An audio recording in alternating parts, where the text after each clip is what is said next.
Welcome back to another episode of Breaking Math, where we take a deep dive into how math shapes the world we live in and beyond. I'm your host, Gabriel Hesch, and I am joined by my co-host, Autumn Phaneuf. And today we're exploring the cutting edge of artificial intelligence, materials science, and climate technology. Our focus?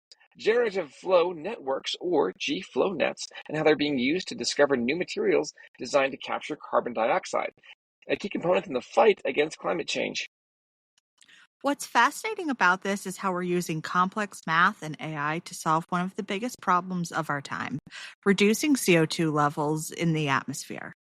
Today, we'll not only explain what GFlowNets are, but how these AI models are being applied to create metal organic frameworks, or MOFs, materials that could one day make carbon capture much more efficient and scalable. Let's dig into the math behind it all. We vaguely touched on what GFlowNets are in a prior episode. The important thing to know about them is that they are robust in their ability to generate diverse and structured objects in a step-by-step manner. Again, more on that in a prior episode.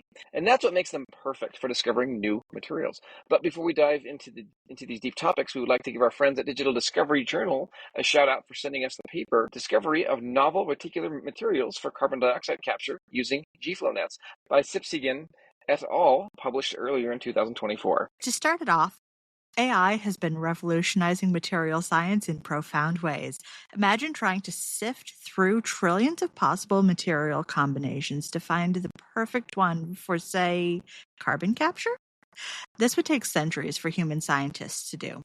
AI, however, can explore these massive spaces much faster, helping us discover materials for applications ranging from pharmaceuticals to next generation batteries and, of course, carbon capture. That's where reticular materials come in. These are a class of highly porous materials that include metal organic frameworks, or MOFs, and covalent organic frameworks, or COFs. Think of these materials as 3D lattices made from connecting molecular building blocks. You can customize these lattices based on your needs, which is what makes them so promising for applications like CO2 capture. The more surface area you have inside the material, the more CO2 it can absorb. One of the most critical properties for CO2 capture is gravimetric surface area, which is the internal surface area available for gas molecules to stick to. In simple terms, the more internal space a material has per gram, the more CO2 it can capture. And this is where GFlowNets really shine, helping us find material with extremely high surface areas that we might not have discovered otherwise. So let's break down GFlowNets for those of you who might be hearing about them for the first time. GFlowNets are an AI model that generates complex objects like molecules or frameworks one step at a time. You can think of it like walking through a decision tree, but with a twist. Instead of just choosing one path, GFlowNets explore multiple paths simultaneously and efficiently, ensuring that the objects generated are not only high quality, but also diverse. Traditional AI models like generative adversarial networks, GANs, or variational autoencoders, VAEs, are good at generating data like images, but they often suffer from something called mode collapse, where they generate very similar outputs repetitively.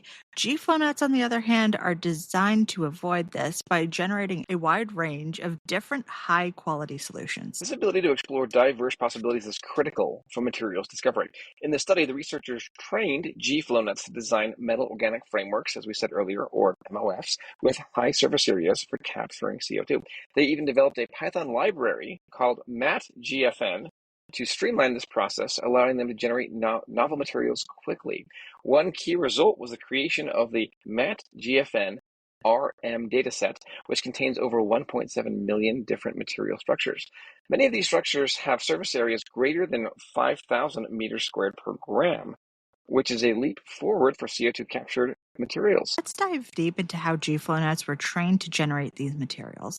Unlike traditional machine learning models, which learn from pre-labeled data, GFlowNets use something called a reward function. In this case, the reward is tied directly to the material surface area. The larger the surface area, the higher the reward. This allows GFlowNets to continuously refine their exploration processes towards generating high-performing materials.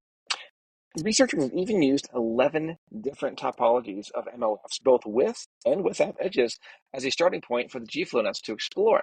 For each topology, they trained the GFlowNets to sample materials generating between 70,000 and 120,000 different material structures per topology. This eventually led to the creation of over 1.7 million materials in the MAP GFN RM dataset. What's really interesting here is how they tested the novelty of these materials.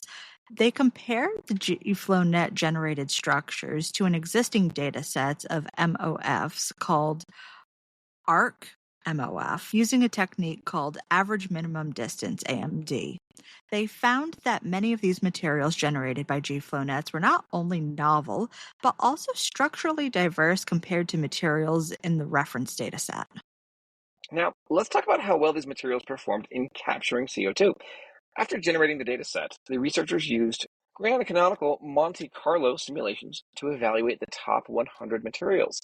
These simulations helped estimate each material's working capacity, which essentially measures how much CO2 the material can absorb under varying pressure conditions. The results were pretty impressive.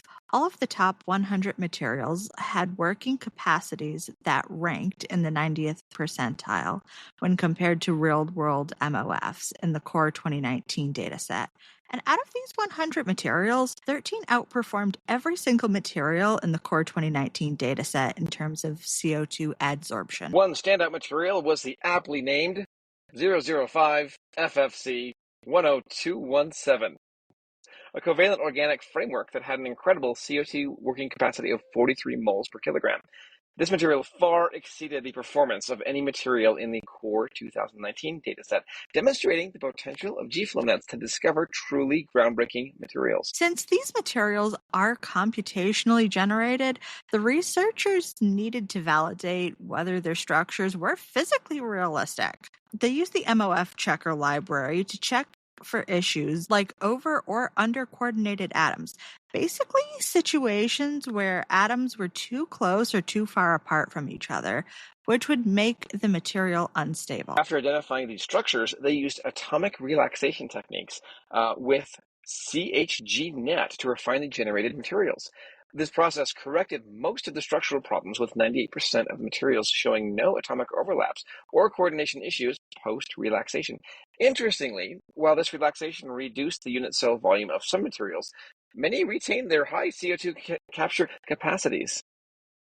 For example, the high-performing material 005 FFC 1021-7 saw its unit cell volume shrink by 23%, which lowered its CO2 working capacity slightly to 36.2 moles per kilogram. However, even after this reduction, it still outperformed all of the materials in the Core 2019 dataset, making it one of the top candidates for real-world carbon capture applications. So, what's next? While the study shows a lot of promise, there's still room for improvement. One area that could be optimized is selectivity. This refers to how well a material can capture CO2 specifically while leaving other gases like nitrogen behind. In this study, it wasn't explicitly included in the reward function, yet some of the generated materials already showed selectivity values greater than 1, which indicates a strong potential for further development. Future research could also explore multi-objective optimization. This means training the GFlowNet not only to maximize CO2 working capacity, but also to consider the other important factors like stability, synthesizability, and even the heat of adsorption, which measures how much energy is required for CO2 to stick to the material. These additional objectives could help refine the materials further, making them more suitable for large-scale production and industrial use. There's also the potential to improve the algorithm itself. Techniques like hyperparameter optimization and Thompson sampling could be used to make the GFlowNets more efficient in exploring the vast space of possible materials. By refining both the model and the material properties, GFlowNets could be even better at finding materials for specific needs. The research opens the door to many possibilities, from using AI to generate carbon capturing materials to expanding this method to other fields like drug discovery or battery technology. What's exciting is that this approach isn't just limited to carbon capture. The framework they've built could be applied to many areas where material properties are critical and where AI can explore the vast design spaces more efficiently than humans ever could. In conclusion, we've seen how GFlowNets have the potential to revolutionize the way we discover material. By combining AI with the power of mathematical exploration, we're able to not only speed up the process of discovering materials, but also create novel ones that have never existed before. And while the focus of this episode has been on CO2 capture, the methods and tools developed here have far reaching implications in many other areas. GFlowNets could play a key role in solving complex problems in various scientific domains. That's all we have for today's episode of Breaking Math. If you've enjoyed this episode, be sure to subscribe and share it with others who might find it interesting. And as always, follow us on social media to stay updated on future episodes. And thanks for joining us today. Until next time, keep questioning, keep exploring, and remember that math is everywhere, even in the air we breathe. I liked that. The first time I went through the paper, it was kind of difficult. Okay. But after I ran it through, simplified it, did some AI magic, also stopped recording so it uploads properly. Oh. Stop by O'Reilly Auto Parts for the power, performance, and reliability of a new Super Start battery. Visit O'ReillyAuto.com. O'Reilly Auto Parts. Nah, not quite. What's up? Sell my car on Carvana. It's just not quite the right time. Crazy coincidence. I just sold my car to Carvana. What? I told you about it 2 days ago. When you know, you know. You know? I'm even dropping it off at one of those sweet car vending machines and getting paid today. That's a good deal. Oh, great deal. Come on. What's your heart saying? You're right. When you know, you know.